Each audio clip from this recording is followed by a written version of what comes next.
اگر در زندگیت قفل و گرهی ایجاد شده، اگر هر حاجتی که از خدا میخوای به حاجاتت نمیرسی، توی هر چیزی به جای اینکه سود بکنی ضرر میکنی و در کلا راه خیر و برکت زندگیت بسته شده، میخوام یک دعایی از امام موسی کاظم که امشب شب شهادتشون هستش بهت یاد بدم که بخونی. اگر از ته دلت بخونی محاله به حاجاتت نرسی. در زمان امام موسی کاظم یک فردی مثل تو همین مشکلاتو داشت. رفت پیش آقا، گفت آقا جان، من توی زندگیم همیشه به در بسته خوردم، هر حاجتی که از خدا خواستم به هم ندادش، توی هر چیزی هم فقط ضرر میکنم، چیکار کنم؟ امام موسی کاظم فرمودن که هر روز صبح در مرتبه بعد از نماز صبحت این دعا رو بخون: سبحان عظیمه و به حمد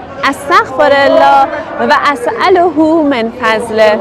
این دعا رو بخون، محاله به حاجتت نرسی.